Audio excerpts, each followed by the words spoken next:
स्वागत है दोस्तों आप सभी का आपके अपने चैनल झारखंड फाइटर्स में। दोस्तों आज का सेशन हम लोग का रहेगा प्रैक्टिस सेट 4। ये प्रैक्टिस सेट जो है 6 to 8 का सोशल साइंस से रिलेटेड है। तो आज हम लोग देखेंगे प्रैक्टिस सेट 4 सोशल साइंस का जेटेट का। तो दोस्तों जो भी आज हमारे चैनल पे नए हैं, आज पहली बार विज़िट कर रहे हैं, वो हमारे चैनल को सब्सक्राइब कर देंगे और सेशन अच्छा लगे तो इसे लाइक ज़रूर करें और दोस्तों को भी शेयर करें। आप लोगों में से बहुत लोगों का डिमांड था 1 to 5 का प्रैक्टिस सेट बनाने का, तो उसे भी जल्द ही बनाकर लोड कर दिया जाएगा। अभी हम लोग फ़िलहाल देखते हैं 6 to 8 का प्रैक्टिस सेट 4। मैं पहले भी बता चुकी हूँ दोस्तों कि ये जो आपका पेपर होगा जेटेट का, इसमें 6 to 8 सोशल स्टडी का, तो इसमें आपका एक खंड रहेगा हिंदी और अंग्रेजी, 30 नंबर के रहेंगे, 15-15 नंबर के। और दूसरे जो खंड होंगे वो आपके बाल विकास के होंगे, 30 नंबर के रहेंगे। और आपका अपना पेपर जो होगा, जो साइंस वाले होंगे वो साइंस से रिलेटेड होगा, और जो आर्ट्स वाले होंगे वो उसका आर्ट्स से रिलेटेड होगा। तो आर्ट्स वाले पोर्शन में 60 प्रश्न आपके रहेंगे और आपके 30 प्रश्न क्षेत्रीय भाषा से रहेंगे। जो भी आप अपने पसंद का क्षेत्रीय भाषा चुनेंगे रखेंगे उससे संबंधित रहेंगे, जैसे खोटा है, संथाली, मुंडारी है वगैरह। तो आइए दोस्तों देखते हैं प्रश्नों को।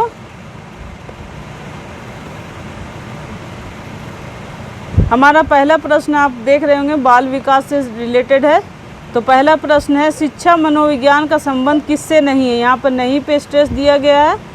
बहुत बार ऐसा होता है कि क्वेश्चन को हम लोग अच्छे से पढ़ते नहीं हैं और किससे संबंधित है समझकर उसे टिक कर देते हैं, पहला ये ऑप्शन मार देते हैं। तो सबसे पहले हम लोग क्वेश्चन को अच्छे से पढ़ना है कि क्या पूछ रहा है। यहाँ पर पूछा है नहीं है, तो इसका आंसर हो जाएगा दोस्तों मानसिक प्रक्रियाओं का अध्ययन।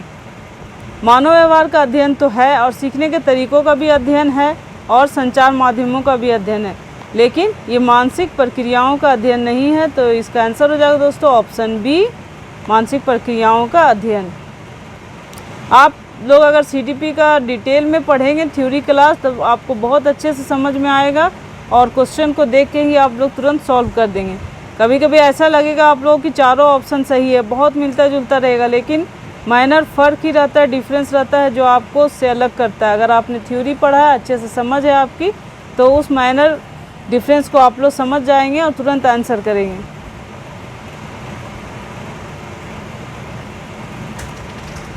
नेक्स्ट है समीपस्थ विकास क्षेत्र जेपीडी का निम्न में से क्या महत्व हो सकता है। तो इसका आंसर होगा दोस्तों ऑप्शन ए में दिया गया है। दोस्तों इससे यह ज्ञात होता है कि बच्चों को कितना जल्दी किन चीज़ों को सिखाया जा सकता है। सही है, यदि माता पिता या शिक्षक बालकों के साथ तर्क संगत विषय विशेष के अनुसार भाषाओं का प्रयोग करें तो बालकों में संज्ञानात्मक विकास अधिक हो सकता है। इससे बालकों को हम अनावश्यक मदद करने से बच सकते हैं। इसका आंसर हो जाएगा दोस्तों सभी सही है, तो उपरोक्त सभी, ऑप्शन डी।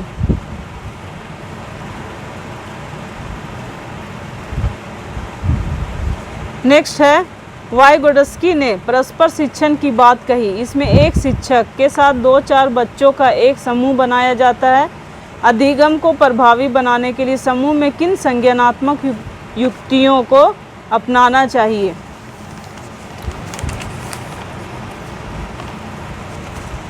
आंसर होगा दोस्तों जैसे पाठ से प्रश्न करना, बिल्कुल सही है, पाठ से रिलेटेड ही बच्चों से प्रश्न करना चाहिए ताकि पाठ उनको ज़्यादा समझ में आता है। स्पष्टीकरण तथा पूर्वानुमान करना, पूर्वानुमान उसका क्या है, इस पाठ से रिलेटेड कुछ कहानी, कुछ क्वेश्चन करके आप उसको जान सकते हैं। सारांश बताना, पूरा पाठ पढ़ के पूरी उसकी कहानी का निचोड़ बता देना। तो ये सारी चीज़ें आपका सही होगा, इसलिए आंसर हो जाएगा उपरोक्त सभी, ऑप्शन डी।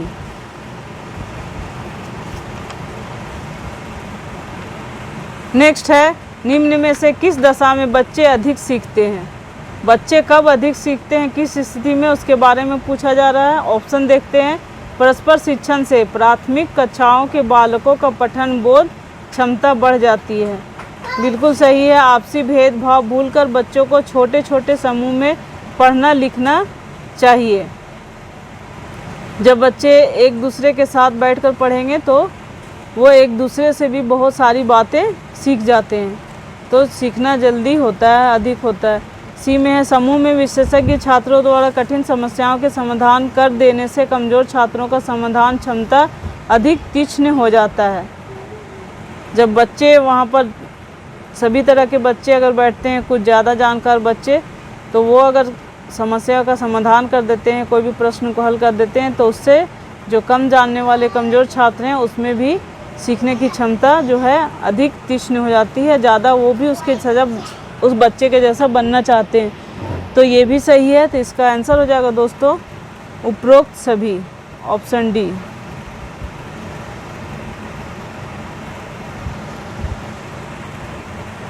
नेक्स्ट है, बाल केंद्रित शिक्षा में बालकों को किस प्रकार की शिक्षा दी जानी चाहिए। तो बालकों की रुचि के अनुसार, हाँ, बालक जिसमें रुचि लेते हैं उसी के अनुसार उसको सिखाना पढ़ाना चाहिए।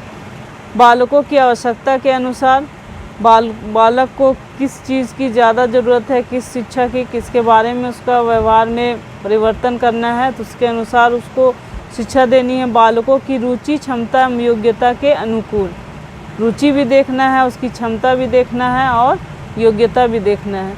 अगर बहुत छोटे बच्चे 6 साल के, तो उसका तुलना हम लोग 8 साल 9 साल के बच्चे के साथ नहीं कर सकते हैं, तो उसकी क्षमता के अनुसार हम उसे शिक्षा देंगे। तो इसके अनुसार आंसर हो जाएगा दोस्तों उपरोक्त सभी, ऑप्शन डी। नेक्स्ट है, अमेरिका तथा यूरोप में 20वीं शताब्दी में क्रांतिकारी सुधार आरंभ हुए, इससे शिक्षा की किस नवीन विचारधारा का उदय हुआ। तो वो नवीन विचारधारा है दोस्तों परियोजनवाद। आंसर हो जाएगा ऑप्शन ए। नेक्स्ट है, निम्न में से कौन सी शिक्षण की विधि बाल केंद्रित शिक्षा के लिए अनिवार्य है, जरूरी है।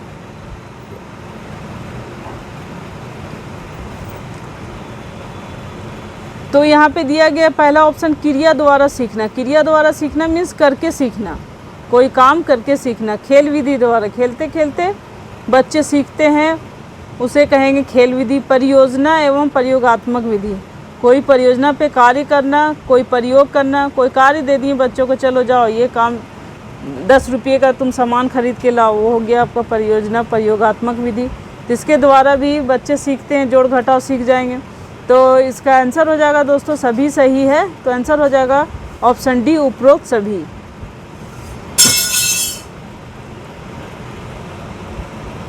नेक्स्ट है, बाल केंद्रित शिक्षा में प्रगतिशील शिक्षा हेतु पाठ्यक्रम में किन तत्वों का समावेश होना चाहिए।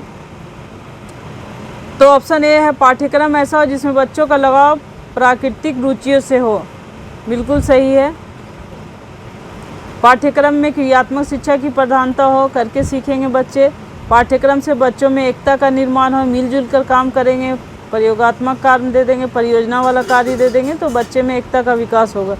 तो आपका आंसर हो जाएगा ऑप्शन डी उपरोक्त सभी। नेक्स्ट है, शिक्षा का उद्देश्य होना चाहिए। तो एक उद्देश्य नहीं होगा आपका, देखते हैं यहाँ पे दिया विद्यार्थियों में व्यावसायिक कुशलता का विकास, सिर्फ यही शिक्षा का उद्देश्य नहीं होगा। विद्यार्थियों में सामाजिक जागरूकता तैयार करना, सिर्फ ये नहीं होना चाहिए। विद्यार्थियों को परीक्षा के लिए तैयार करना, ये भी नहीं होना चाहिए। तो आप बच गया आपका ऑप्शन डी, व्यवहारिक जीवन के लिए विद्यार्थियों को तैयार करना, यानी प्रैक्टिकल रूप से जो विद्यार्थी हैं, स्टूडेंट है, उसको अपने जीवन जीने के लिए तैयार करना। आंसर हो जाएगा ऑप्शन डी, यानी कि शिक्षा का मेन उद्देश्य है कि एक व्यक्ति को उसके जीवन जीने के लिए प्रैक्टिकल करना, व्यवहारिक करना। नेक्स्ट है, विद्यार्थी में अवांछित व्यवहार, अनडिज़ायरेबल बिहेवियर को परिवर्तन करने में सबसे प्रभावी पद्धति है। तो आंसर है इसका दोस्तों अवांछित व्यवहार के कारणों को ढूंढना एवं उपचार का प्रबंध न करना। आपका आंसर हो जाएगा दोस्तों ऑप्शन सी, अवांछित व्यवहार के कारणों को ढूंढना। अगर बच्चे कुछ अटपटा व्यवहार कर रहे हैं जो करना नहीं चाहिए, अगर इस तरह का कोई बिहेव कर रहे हैं, तो उसके उपचार का प्रबंधन करना है, उसको कैसे दूर किया जा सकता है उसका उपाय करना है। तो इसका आंसर हो जाएगा ऑप्शन सी।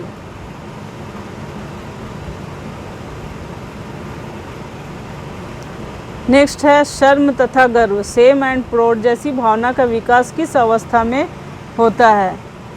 तो शर्म और गर्व, अपने आप पे गर्व होना, कोई काम करने से शर्माना, ये जो ऐसी जो भावना होती है वो आ जाती है बाल्य अवस्था में ही। इसका आंसर हो जाएगा ऑप्शन बी। नेक्स्ट है किसी व्यक्ति में पूर्व के अनुभव उसके मानस पटल पर किस रूप में विद्यमान रहते हैं? तो किसी भी व्यक्ति का पूर्व अनुभव मानस पटल पर रहता है प्रतिमाओं के रूप में। आंसर हो जाएगा ऑप्शन ए। नेक्स्ट है बालकों के प्रत्यक्ष ज्ञान में वृद्धि होती है पर्यावरणीय अंतःक्रियाओं से। अगर पर्यावरण में, नेचर में बैठ के उसके साथ अंतःक्रिया करते हैं तो बच्चे सीखते हैं। प्रयोग प्रदर्शन से भी बच्चे में जो प्रत्यक्ष ज्ञान की वृद्धि होती है।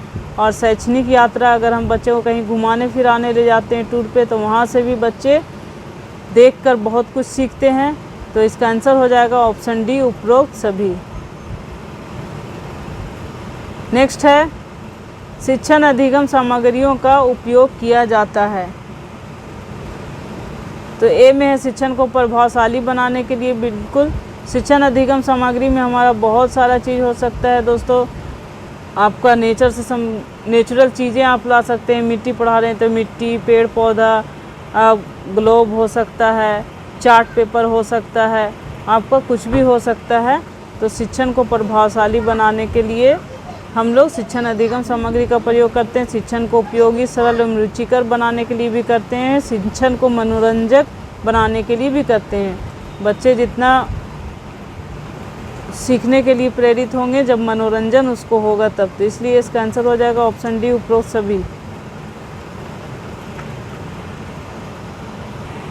नेक्स्ट है बच्चे अधिगम के द्वारा स्वयं को वातावरण के अनुकूल समायोजित करते हैं। समायोजन में इनका उद्देश्य होता है। इसका आंसर हो जाएगा दोस्तों ऑप्शन ए, आवश्यकताओं को संतुष्ट करना। नेक्स्ट है प्रभावशाली शिक्षण के लिए शिक्षण अधिगम सामग्रियों का होना चाहिए।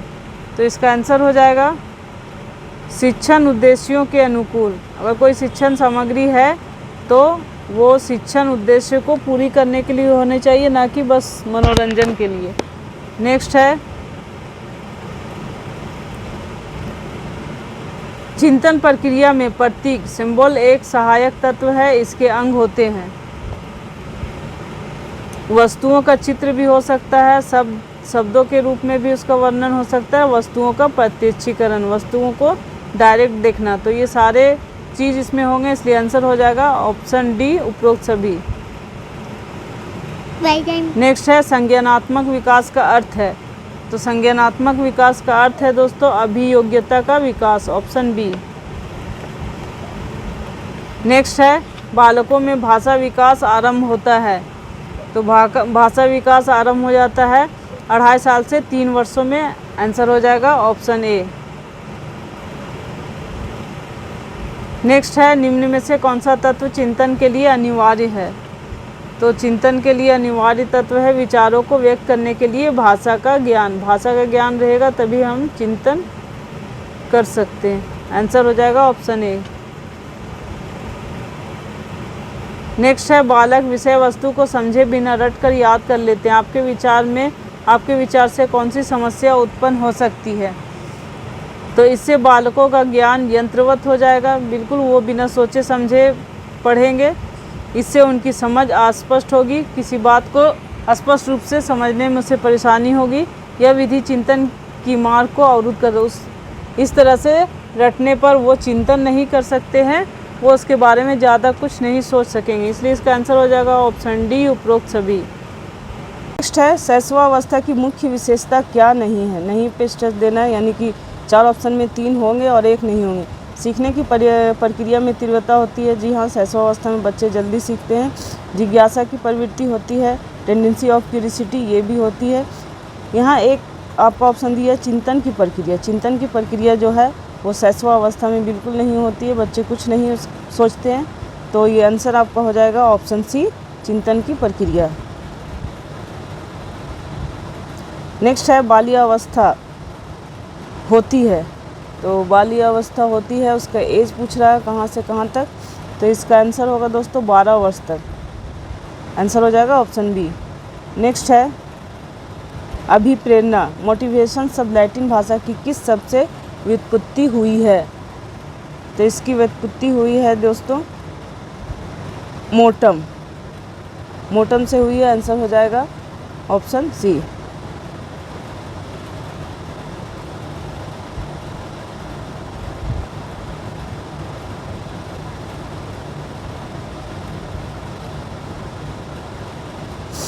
नेक्स्ट है निम्न में से कौन छात्रों को अभिप्रेरित करने की उपयुक्त स्थिति है?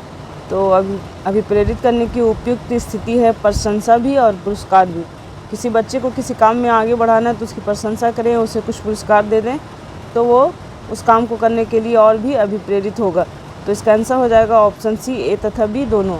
नेक्स्ट है बालकों की प्रदान की जाने वाली आंतरिक प्रेरणा होती है, अंदर की भावना कैसी होती है? तो इसका आंसर हो जाएगा दोस्तों ऑप्शन डी, अधिगम विहीन। बालकों की प्रदान की जाने वाली आंतरिक प्रेरणा होती है अधिगम विहीन। नेक्स्ट है निम्न में से किस तत्व के द्वारा विद्यार्थियों को उचित प्रेरणा प्राप्त हो सकती है?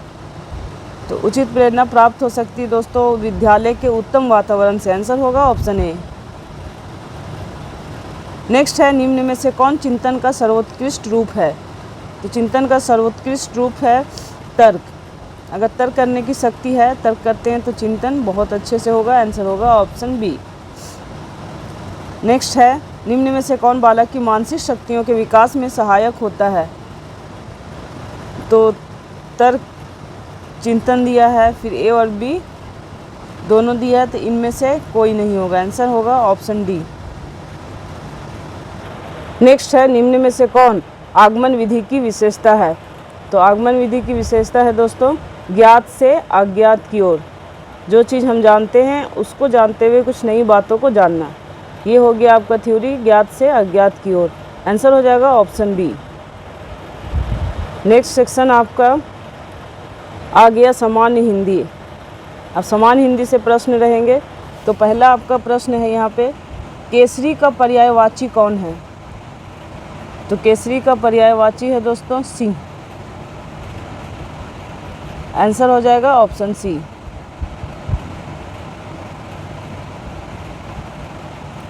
नेक्स्ट है निम्नलिखित में से कौन सा कथन शुद्ध है? तो शुद्ध कथन यहाँ पे पहचानना है, तो इसका आंसर हो जाएगा मृत्यु के पहले मेरी माँ ने मुझे बुलाया। आंसर होगा ऑप्शन ए। नेक्स्ट है आर्द्र शब्द का विलोम है। आर्द्र शब्द का विलोम है यानी इसका आंसर हो जाएगा शुष्क। ऑपोजिट पूछा जा रहा है विलोम। नेक्स्ट है हाथों हाथ में कौन सा समास है? तो हाथों हाथ में समास है अवयवी भाव समास। आंसर होगा ऑप्शन ए। नेक्स्ट है जब दो या दो से अधिक पद मिलकर एक नए शब्द की रचना करते हैं तो क्या कहते हैं? तो इसे क्या कहते हैं दोस्तों? इसे कहते हैं समास। इसका आंसर हो जाएगा ऑप्शन बी। नेक्स्ट है निम्नलिखित वर्णों में से कौन सा वर्ण महाप्राण है? तो इसका आंसर हो जाएगा ऑप्शन सी खा। नेक्स्ट है व्यूह का संधि विच्छेद क्या होगा? तो व्यूह का संधि विच्छेद होगा वी प्लस उ। Option C. नेक्स्ट है संविधान सभा में हिंदी को राजभाषा बनाने का निर्णय कब लिया गया? तो इसका आंसर हो जाएगा दोस्तों ऑप्शन सी 14 सितंबर 1949। आंसर होगा 14 सितंबर 1949 ऑप्शन सी। नेक्स्ट है निम्नांकित में से कौन सा शब्द पुल्लिंग में प्रयोग नहीं होता? तो इसका आंसर हो जाएगा दोस्तों नदी। नदी स्त्रीलिंग है। इसका आंसर हो जाएगा ऑप्शन बी। नेक्स्ट है निम्नांकित में सवोज ध्वनि कौन है? तो इसका आंसर हो जाएगा ऑप्शन सी पा फा।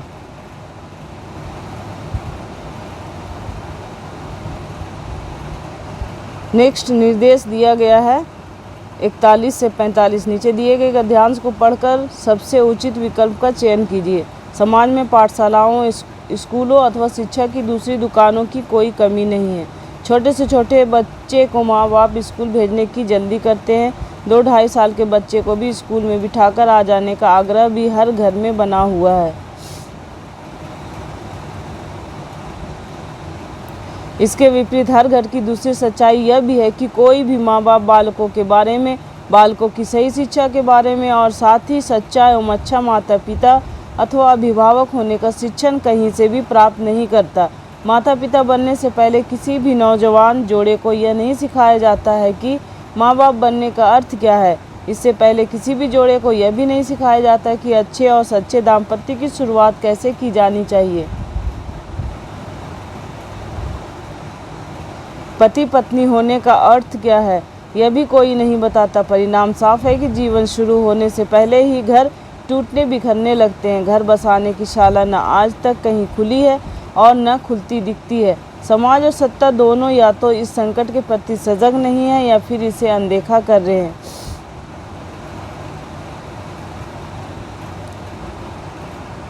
क्वेश्चन है, लेखक के लिए किसका शिक्षण प्राप्त करना जरूरी है? तो लेखक के लिए अच्छे माता पिता बनने का शिक्षण प्राप्त करना जरूरी है। आंसर हो जाएगा ऑप्शन बी।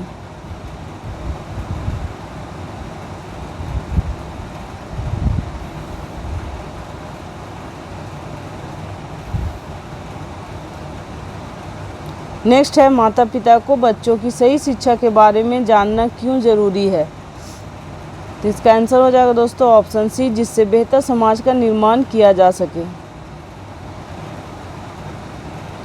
नेक्स्ट है, समाज और सत्ता किसके प्रति सजग नहीं है?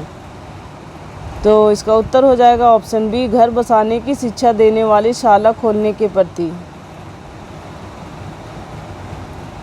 नेक्स्ट है, लेखक के अनुसार सबसे पहले क्या जानना जरूरी है? आंसर होगा ऑप्शन डी, दाम्पत्य की शुरुआत कैसे की जानी चाहिए। नेक्स्ट है, माता पिता शब्द युग में है। आंसर होगा दोस्तों ऑप्शन ए, सार्थक शब्द युग। नेक्स्ट सेक्शन आपका आ गया इंग्लिश लैंग्वेज। इससे भी 15 प्रश्न आपके रहेंगे, 15 क्वेश्चन आपके रहेंगे 15 मार्क्स के। डायरेक्शन है, direction 46 to 47। Some part of the sentence have errors and some are correct. Find out which part of a sentence has an error and blacken the oval corresponding to the appropriate letter A, B, C. If a sentence is free from error, blacken the oval corresponding to D in the answer sheet.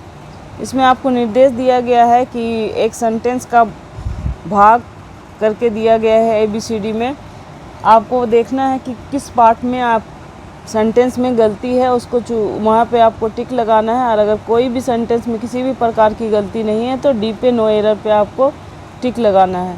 तो देखिए प्रश्नों को। Question है, everybody but Ram a has paid B है, their dues C, no error D. आपका answer हो जाएगा option C, their dues. Next है, death of a his only son B made Mohan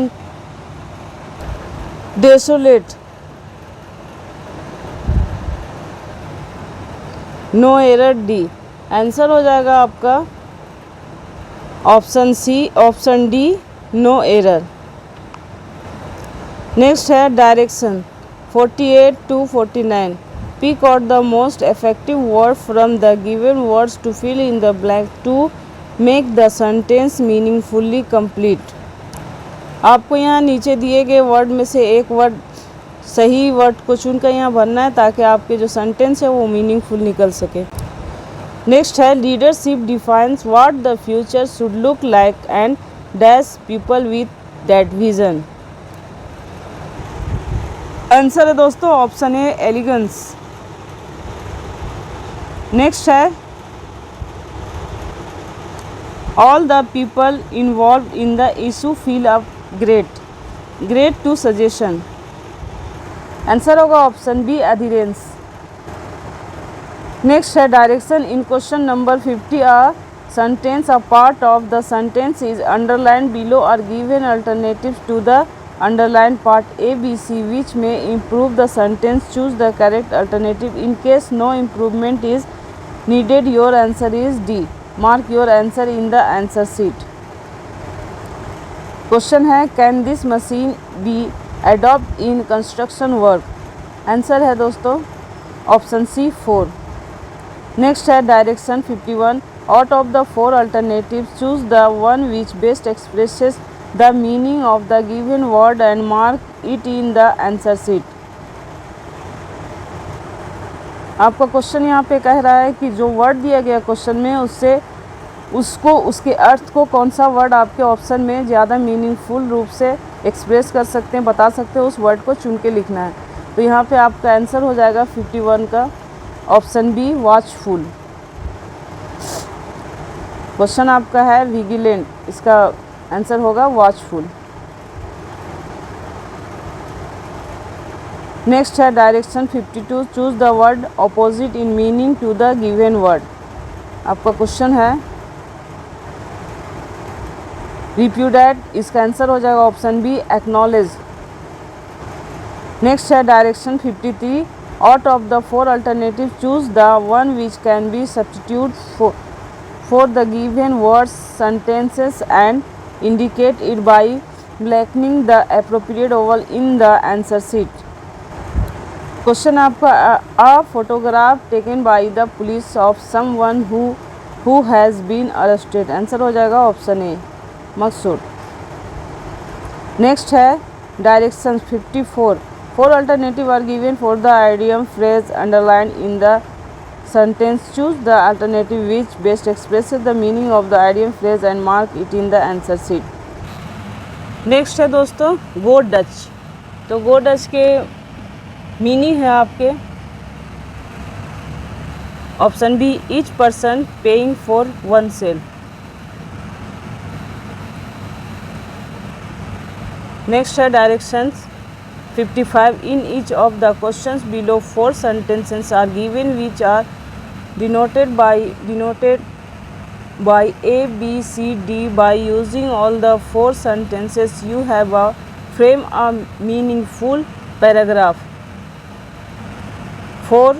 Correct order of the sentence is your answer. Choose from the 5 alternatives the one having the correct order of sentences and mark it as your answer on the answer sheet. Question है आपका कि आपको sentence दिया हुआ है, उसके बाद आपका 4 ऑप्शन है, उसको ऑर्डर में सजाना है कि कौन सा पहले आएगा उसके बाद ताकि आपका एक पैराग्राफ मीनिंगफुल निकल सके. इसे ऑर्डर में आपको सजाना है. क्वेश्चन है he said that he wanted to meet me. इसको ऑर्डर में अब सजाना है ऑप्शन को. तो आपका आंसर हो जाएगा ऑप्शन डी CADB. तो सबसे पहले आपके आएंगे C at 10 PM but when I inform. उसके बाद है आपका him that I will not be available. उसके बाद है आपका for the meeting he suck called me up और मेट मी एवर. लास्ट में आपका आ जाएगा and after that he never. इसलिए आंसर हो जाएगा दोस्तों ऑप्शन डी. नेक्स्ट है direction 56 to 60. In the following passage there are blanks each of which has been numbered. These numbers are printed below the passage and against each 5 words are suggest one of which fits the blanks appropriately. Find out the appropriate word in each case. आपको एक paragraph दिया गया है, उसमें एक एक word आपके number के अनुसार मिसिंग है. वहाँ आपको नीचे में नंबर के अनुसार वर्ड आपको दिए रहेंगे, वहाँ से आपको एप्रोप्रिएट वर्ड चुनकर इस पैसेज को पूरा करना है. तो पैसेज को पढ़ा जाए. पैसेज आपका desire and action are often coordinate in that the desire में 56. यहाँ पे आपको वर्ड डालना है चुनकर, क्वेश्चन वहाँ दिया होगा. द पर्सन टू एक्शन और दैट डिज़ायर में be inferred from action.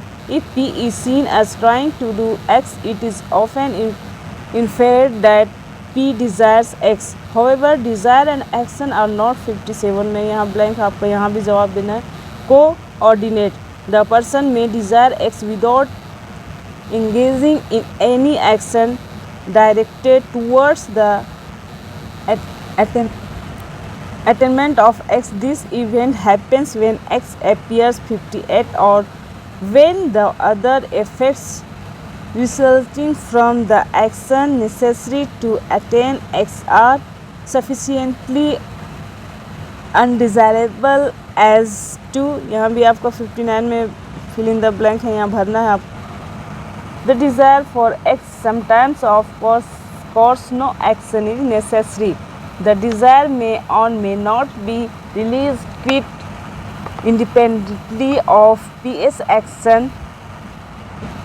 Furthermore, a given desire may lead to different actions depending upon the environmental requirements. Action are, यहाँ भी 60 में भी आपको वर्ड डालना है. यहाँ भी क्वेश्चन है, not only by desire but also by the way the person sees the causal structure of the environment.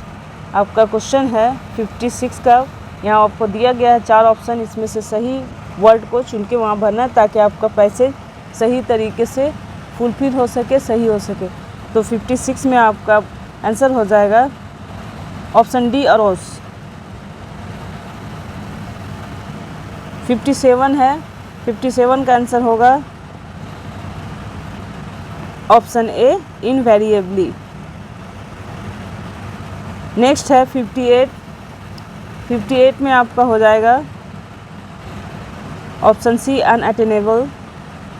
59 का है ऑप्शन ए एक्सप्रेस. 60 का है आपका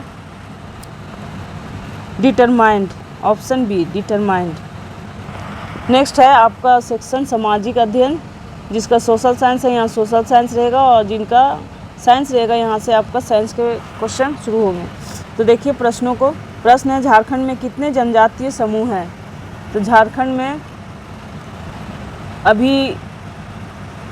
अभी आपका मिला के हो गया है 33. ये पुराना डाटा दिया हुआ है तो यहाँ 32 दिया हुआ है, अभी करंट में आपका 33 हो गया है.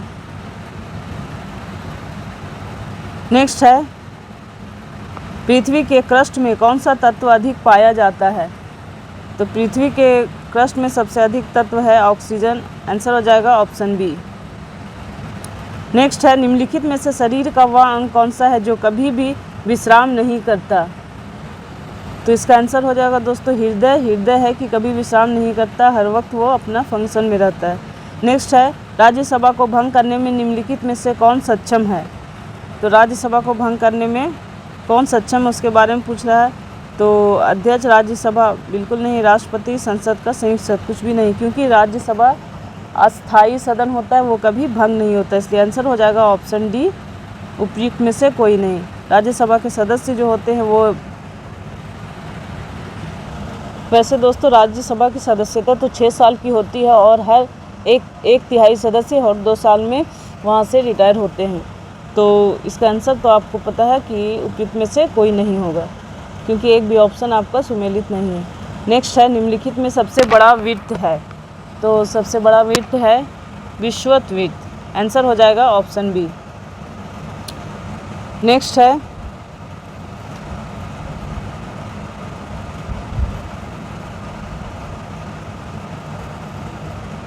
भारत में सबसे पहला कॉटन मिल, कपड़े का मिल निम्नलिखित में से किस शहर में स्थापित किया गया था? तो इसका आंसर हो जाएगा दोस्तों बम्बई, जो अब मुंबई कहलाता है. इसका आंसर होगा ऑप्शन बी.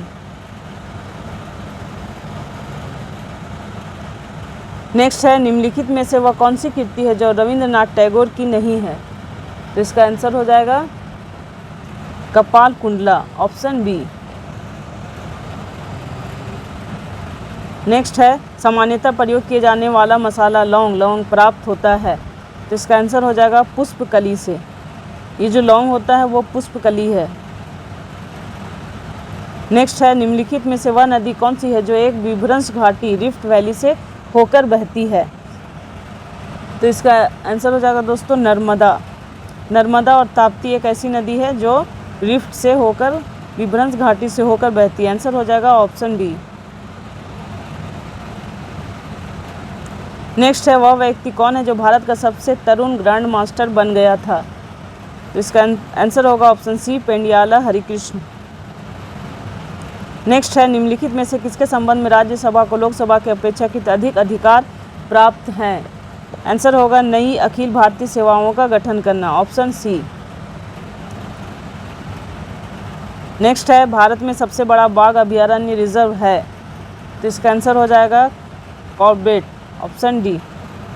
नेक्स्ट है, किसने कहा था कि मनुष्य एक सामाजिक प्राणी है? आंसर होगा ऑप्शन बी, अरस्तू। नेक्स्ट है, भारत की सबसे पहली इंजीनियरिंग शिक्षा संस्थान है? आंसर होगा option C, Roorkee engineering college, IIT Roorkee. Next है, निम्नलिखित में से वह राज्य कौन सा है जो गेहूं की खेती नहीं करता है? तमिलनाडु ऐसा राज्य जो गेहूं की खेती नहीं करता, आंसर होगा ऑप्शन डी। नेक्स्ट है, साइकिलिंग का खेल परिसर क्या कहलाता है? तो साइकिलिंग का खेल परिसर कहलाता है वेलोड्रम, आंसर होगा ऑप्शन सी। नेक्स्ट है, भारतीय संविधान का कौन सा अनुच्छेद जम्मू और कश्मीर राज्य को विशेष दर्जा देता है? तो इसका आंसर हो जाएगा दोस्तों ऑप्शन सी, 370। आप लोगों को पता होगा कि 370 अब हटा दिया गया है। 370 जम्मू कश्मीर पे अब लागू नहीं, वहाँ से ये हटा दिया गया अनुच्छेद है।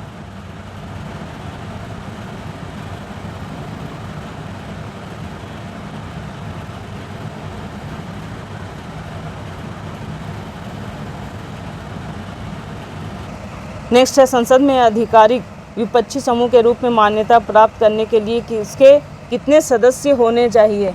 तो इसका आंसर है दोस्तों ऑप्शन डी, कुल सदस्य संख्या का 1/10 भाग। नेक्स्ट है, उच्चतम न्यायालय के न्यायिक पुनरीक्षण कार्य का क्या अर्थ है? तो इसका आंसर हो जाएगा ऑप्शन सी, कानूनों की संवैधानिक वैधता का परीक्षण। कानून जो बना है वो संविधान के अनुसार है कि नहीं, इसकी वैधता की जांच करता है उच्चतम न्यायालय, यही है न्यायिक पुनरीक्षण। नेक्स्ट है, भारतीय संविधान में अल्पसंख्यकों को मान्यता किस आधार पर दी गई है?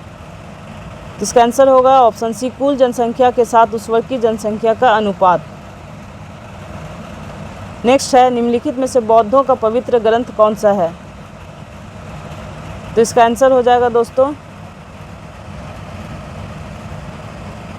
त्रिपिटक। 3 पिटक है, विनय पिटक, अभिधम पिटक, ये जो है वही आपके त्रिपिटक हैं और बौद्ध धर्म का पवित्र ग्रंथ भी है। नेक्स्ट है, लाल किले में मुगल अस्तित्व किसके पतन के साथ समाप्त हुआ? तो इसका आंसर हो जाएगा बहादुर शाह जफर, इसको बहादुर शाह जफर द्वितीय भी कहते हैं। ये लास्ट आपके मुगल बादशाह थे, इनके बाद मुगलों की बादशाहत खत्म हो गई। नेक्स्ट है, पहला ज्ञात गुप्त शासक कौन था? तो पहला ज्ञात गुप्त शासक है श्रीगुप्त, इसलिए श्रीगुप्त को ही हम लोग गुप्त शासक का संस्थापक कहते हैं। नेक्स्ट है, ज्यामिति का पिता किसे माना जाता है? ज्यामिति का पिता पाइथागोरस को माना जाता है, आंसर होगा ऑप्शन ए। नेक्स्ट है, निम्नलिखित में से किस नेता की हत्या नहीं की गई थी? इसका आंसर हो जाएगा दोस्तों ऑप्शन सी, मोहम्मद अली जिन्ना। नेक्स्ट है, भारत में रंगीन टीवी का प्रसारण कब से शुरू हुआ था? तो भारत में रंगीन टीवी का प्रसारण शुरू हुआ था 1982 से, आंसर होगा ऑप्शन सी। नेक्स्ट है, ISRO Indian space research organisation की स्थापना कब हुई थी? तो इसकी स्थापना हुई थी दोस्तों 1969 ईस्वी में, आंसर होगा ऑप्शन बी। नेक्स्ट है, भारत में पहले कितने देशों ने परमाणु बम का विस्फोट किया था? तो इसका आंसर हो जाएगा 5, ऑप्शन ए। यहाँ क्वेश्चन आपका दिया हुआ, भारत से पहले कितने देशों ने परमाणु बम का विस्फोट किया था? तो आंसर हो जाएगा ऑप्शन ए, 5। नेक्स्ट है, खालसा पंथ की स्थापना किसने की थी? तो खालसा पंथ की स्थापना गुरु गोविंद सिंह ने की थी, आंसर होगा ऑप्शन ए। नेक्स्ट है, लंबे घास वाली प्रेरी वनस्पति के नीचे पैदा होने वाली मृदा को कहते हैं? तो ऐसी मृदा को कहते हैं चन्नोंजेब मृदा, ऑप्शन सी। नेक्स्ट है, निम्नलिखित में से कौन सा बांध विश्व का उच्चतम गुरुत्वीय बांध है? तो इसका आंसर हो जाएगा ऑप्शन सी, थार।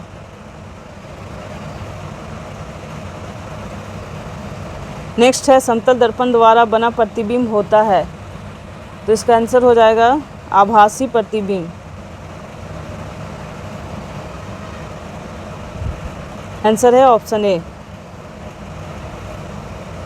नेक्स्ट है, किस पंचवर्षीय योजना के वित्तीय प्रबंधन में सर्वाधिक विदेशी सहायता ली गई? तो इसका आंसर होगा ऑप्शन बी, तीसरी पंचवर्षीय योजना, ऑप्शन बी। नेक्स्ट है, दक्षिणी ध्रुव का अक्षांश कितना है? तो दक्षिणी ध्रुव का अक्षांश 90 डिग्री है। आंसर हो जाएगा ऑप्शन सी। नेक्स्ट है, भारत में बेरोजगारी संबंधी आंकड़े कौन जारी करता है? तो भारत में बेरोजगारी संबंधी आंकड़े दोस्तों योजना आयोग जारी करता है। आंसर होगा ऑप्शन बी। नेक्स्ट है, गांधी जी के साथ सत्याग्रह का नेतृत्व निम्न में से किसने किया? आंसर हो जाएगा option D, Sarojini Naidu. Next है, भारत सरकार द्वारा प्रयोग में आने वाला शक संवत किसने प्रारंभ किया था? आंसर होगा ऑप्शन ए, कनिष्क। कनिष्क ने ही शक संवत की शुरुआत की थी। नेक्स्ट है, निम्नलिखित जिलों में से कौन सा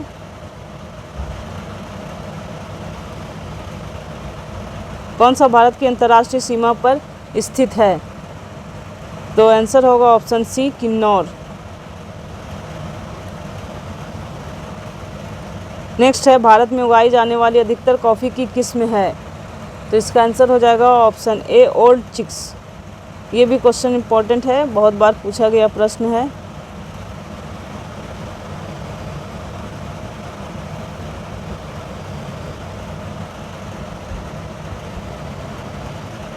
नेक्स्ट है, किस योजना के अंतर्गत सरकार ने वह कृषि नीति बनाई जिसने हरित क्रांति को जन्म दिया? तो इसका आंसर होगा दोस्तों तृतीय पंचवर्षीय योजना, ऑप्शन डी। नेक्स्ट है, निम्नलिखित में से कौन सा अप्रत्यक्ष कर का उदाहरण नहीं? यहाँ नहीं है पूछ रहा है, यानी 3 होंगे, 1 नहीं है। तो इसका आंसर हो जाएगा व्यय कर। व्यय कर जो है अप्रत्यक्ष कर का उदाहरण नहीं है। इसका आंसर हो जाएगा ऑप्शन डी। नेक्स्ट है, अवमूल्यन का प्रमुख लक्ष्य होता है? तो अवमूल्यन का प्रमुख लक्ष्य होता है निर्यात को बढ़ावा देना। नेक्स्ट है, भारतीय संविधान की रचना में निम्नलिखित में से किसने सर्वाधिक गंभीर प्रभाव छोड़ा है? आंसर होगा भारत सरकार अधिनियम 1935।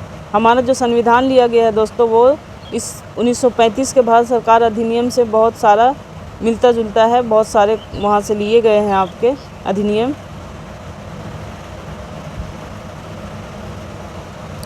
नेक्स्ट है, संसद के 2 सत्रों के बीच अधिकतम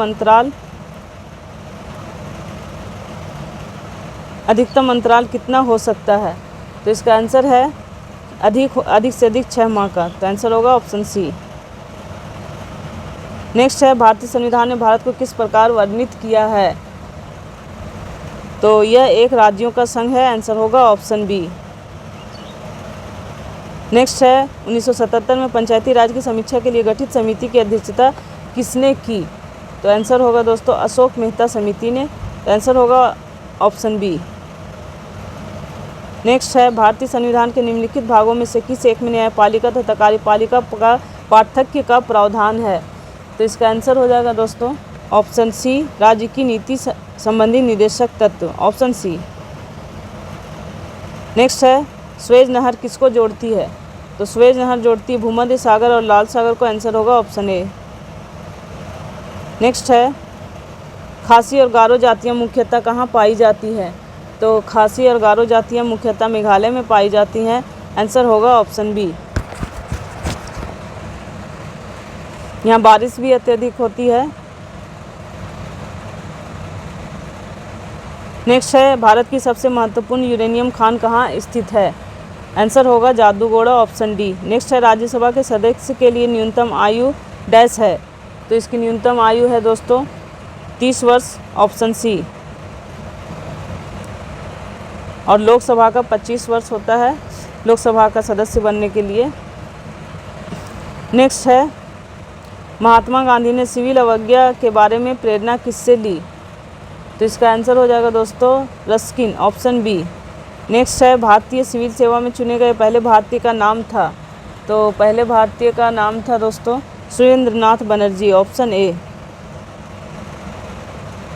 नेक्स्ट है राज्य की विधान परिषद के कितने सदस्य विधानसभा द्वारा चुने जाते हैं? तो इसका आंसर हो जाएगा 1/3 सदस्य, ऑप्शन बी। नेक्स्ट है औरंगजेब की मृत्यु के बाद स्वतंत्र हुए खुखरा प्रदेश को किस गवर्नर ने पुनः मुगल शासन के अधीनस्थ किया? तो इसका आंसर है सरबुलंद खां, ऑप्शन ए। नेक्स्ट है इनमें से कौन सी झारखंड की चित्रकला शैली है? तो झारखंड की चित्रकला शैली है जादू पटिया। यहाँ पतिया दिया हुआ है, प्रिंटिंग मिस्टेक है, जादू पटिया। आंसर होगा ऑप्शन बी।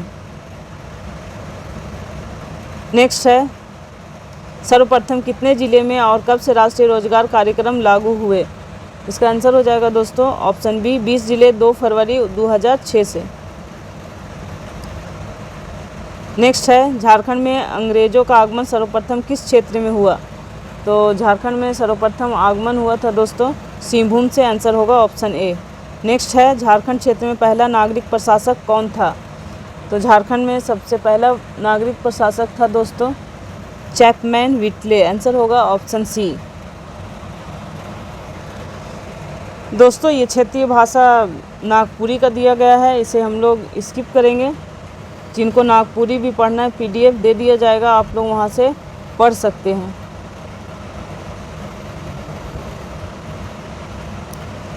तो दोस्तों हम लोग फिर मिलेंगे अगले सेशन में। आज का सेशन यहीं पे समाप्त किया जाता है। क्षेत्रीय भाषा जिसका भी नागपुरी हो वो PDF से पढ़ लेंगे, आपका टेलीग्राम में दे दिया जाएगा। और हमारे चैनल पे जो भी नए हैं वो हमारे चैनल को सब्सक्राइब कर देंगे। और सेशन अच्छा लगा हो तो इसे लाइक ज़रूर करें और दोस्तों में भी शेयर करें ताकि ज़्यादा से ज़्यादा लोग इससे लाभ उठा सकें। और हम लोग फिर मिलेंगे एक नए जोश के साथ। हम कोशिश करेंगे कि 1 to 5 का भी सेट आपके पास लेकर आएँ। तो अगला सेशन हो सकता है आपका 1 to 5 का सेट से लिया गया सेट हो। तो हम लोग फिर मिलेंगे अगले सेशन में, तब तक के लिए धन्यवाद।